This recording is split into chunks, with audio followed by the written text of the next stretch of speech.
வணக்கம். அச்சே, பண்டைய பாபிலோனை பத்தி கொஞ்சம் யோசிச்சு பாருங்க. எங்க பார்த்தாலும் செல்வம் கொழிச்ச ஒரு நகரம். ஆனா அந்த செல்வத்துக்குள்ள ஒரு பெரிய மர்மம் ஒழிஞ்சிருந்துச்சு. அது என்னன்னா, சில பேர் மட்டும் எப்படி பெரிய பணக்காரங்க ஆனாங்க, ஆனா மத்தவங்க எல்லாரும் ஏன் வறுமையில கஷ்டப்பட்டாங்க? வாங்க, பல ஆயிரம் வருஷம் பழமையான அந்த செல்வத்தோட ரகசியங்களை நாம இன்னைக்கு தெரிஞ்சுக்கலாம். நாம ஏன் இவ்ளோ கஷ்டப்பட்டு உழைக்கிறோம், ஆனா ஒருபோதும் பணக்காரங்களே ஆகறதில்ல? இந்த கேள்வியை கேட்டது யாருன்னு பாத்தீங்கன்னா, ஃபன்சீர்னு ஒரு தேர் செய்றவரு. உண்மையா சொல்லணும்னா, நம்ம எல்லாருக்குள்ளயும் இந்த கேள்வி எப்பவாச்சும் ஒரு தடவையாச்சும் வந்திருக்கும். சரிதானே? நல்லா உழைக்கிறோம், ஆனா கையில காசு தங்குறதே இல்ல. சரி, இந்த கேள்விக்கு விடை தேடுறது தான் நம்மளோட இந்த பயணத்தோட நோக்கமே. இந்த குழப்பத்தோட வன்சிரும் அவரோட ஃப்ரெண்ட் கோபியும் ஒரு முடிவெடுக்கிறாங்க. யார்கிட்ட போலான்னு யோசிச்சு அவங்களோட சின்ன வயசு நண்பனான அர்காத் கிட்ட போகலான்னு முடிவு பண்றாங்க. ஏன்னா அந்த அர்காத் தான் அந்த நகரத்திலேயே மிகப்பெரிய பணக்காரர். கண்டிப்பா அவர்கிட்ட பணக்காரன் ஆகிறதுக்கு ஏதோ ஒரு ரகசியம் இருக்கும்னு அவங்க நம்பினாங்க. ஆனா அர்காத் சொன்ன பதில் அவங்களுக்கே ரொம்ப ஆச்சரியமா இருந்துச்சு. ஏன்னா அது ரொம்ப ரொம்ப சிம்பிள். அவரு அதிர்ஷ்டத்தை பத்தியோ விதியை பத்தியோ எதுவுமே பேசல. சிம்பிளா சொன்னாரு, பணம் சம்பாதிக்கிறதுக்குன்னு சில விதிகள் இருக்கு, அதை நீங்க கத்துக்கல, அவ்வளோதான். இதுதான் விஷயத்தையே மாத்திர பாயிண்ட். அதாவது பணக்காரரா ஆகிறதுங்கிறது ஒரு திறமை, அது பிறப்பால வர்றது இல்ல. சரி, இத சொன்னதோட நிறுத்தாம அர்காத் தன்னோட சொந்த கதையவே சொல்ல ஆரம்பிக்கிறாரு. அவரும் ஒரு காலத்துல இவங்கள மாதிரியே ரொம்ப ஏழையா தான் இருந்தாராம். அப்போ எப்படி இந்த மாற்றம் வந்துச்சு? அதுக்கு காரணம் ஒரு குரு அவருக்கு கத்துக் கொடுத்த முதல் மற்றும் மிக முக்கியமான ஒரு விதி. அங்க இருந்து தான் எல்லாம் தொடங்குச்சு. அர்காத்தோட வழிகாட்டி அல்கேமிஷ் அவர்தான் அந்த நகரத்திலேயே பெரிய செல்வந்தர். ஒரு நாள் அர்காத் தைரியமா அவர்கிட்ட போய் கேட்டிருக்காரு, பணக்காரன் ஆகுறதோட ரகசியம் என்ன? அந்த ஒரே ஒரு கேள்வி, அதுதான் ஒரு சாதாரண எழுத்தாரா இருந்த அர்காத்தோட வாழ்க்கையே அடியோடு மாத்தி போட்டுச்சு. அதுதான் ஆல்கமிஸ்ட கத்துக் கொடுத்த அந்த மந்திர விதி. நீங்க சம்பாதிக்கிற எல்லாத்துலயும் ஒரு பங்கு உங்களுக்கு சொந்தமானது. கேட்கறதுக்கு ரொம்ப சாதாரணமா இருக்குல்ல? ஆனா இதோட ஆழத்தை கொஞ்சம் யோசிச்சு பாருங்க. நம்ம சம்பாதிக்கிற காசு கடைக்காரருக்கு போகுது, வீட்டு ஓனருக்கு போகுதுன்னு எல்லாருக்கும் தர்றோம். ஆனா நமக்காக நம்ம எதையுமே வச்சுக்கிறது இல்ல. இந்த ஒரு எண்ணம் தான் நிதி சுதந்திரத்துக்கான முதல் படி. சரி, எவ்வளோ எடுத்து வச்சுக்கணும்? குறைஞ்சது 10ல் 1 பங்கு. அதாவது நீங்க 100 ரூபாய் சம்பாதிச்சீங்கன்னா அதுல 10 ரூபாயை வேற எதுக்குமே செலவு பண்றதுக்கு முன்னாடி உங்களுக்காக முதல்ல எடுத்து வச்சிரணும். இதுதான் செல்வம் சேர்க்கறதுக்கான முதல் ரொம்ப தெளிவான ரொம்ப முக்கியமான படி. அந்த காலத்து விதியை நம்ம இன்னைக்கு இருக்கிற மொழியில சொல்லணும்னா, பே யோர் செல்ஃப் ஃபர்ஸ்ட். முதல்ல உங்களுக்கு நீங்க கொடுத்துக்கோங்க. இது வெறும் சேமிப்பு இல்ல, இது ஒரு மனநிலை மாற்றம். உங்க வருமானத்துல முதல் உரிமை உங்க சேமிப்புக்கு தான், செலவுகளுக்கு இல்ல. இது நீங்க செய்ய ஆரம்பிச்சாலே போதும், நீங்க பணக்காரராகிற பாதையில பயணிக்க ஆரம்பிச்சிட்டீங்கன்னு அர்த்தம். சரி, முதல் விதியை கத்துக்கிட்டாச்சு. அப்போ அர்காத்தோட பணப்பை நிரம்பி வழிய ஆரம்பிச்சிடுச்சா? இல்ல. அதுக்கு பதிலா அவர் தன்னோட முதல் பெரிய தவற செஞ்சாரு. ஏன்னா சில நேரங்கள்ல உண்மையான ஞானம் வெட்டில கிடைக்காது, பெரிய தோல்விகள்ல தான் கிடைக்கும்.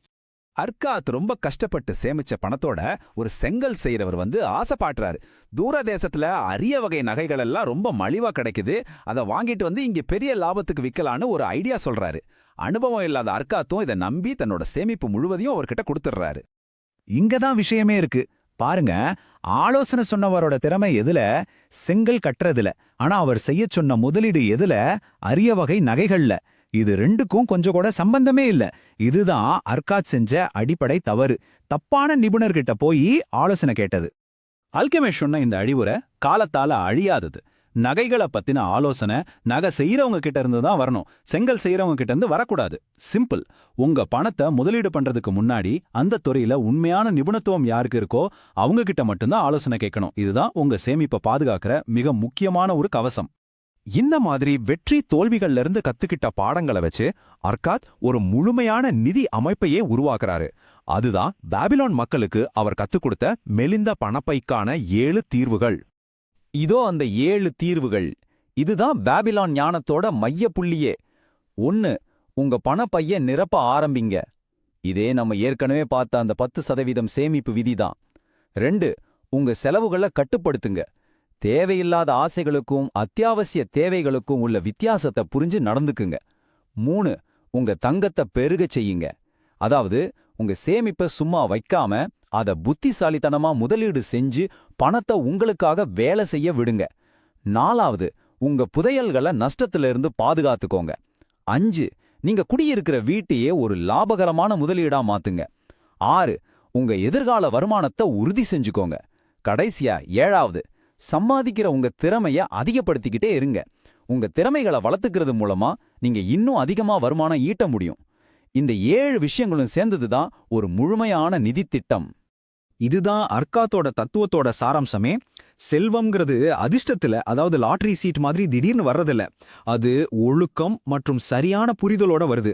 ஒவ்வொரு நாளும் நீங்க எடுக்கிற சின்ன சின்ன சரியான முடிவுகளோட ஒட்டுமொத்த விளைவு தான் அது. 1000 வருஷத்துக்கு முன்னாடி சொன்ன இந்த விதிகள்லாம் இன்னைக்கும் நமக்கு பொருந்துமா? நிச்சயமா. அந்த காலத்து கொள்கைகள் நம்மளோட இந்த காலகட்டத்துல நமக்கு எப்படி உதவும் இப்ப பாப்போம்.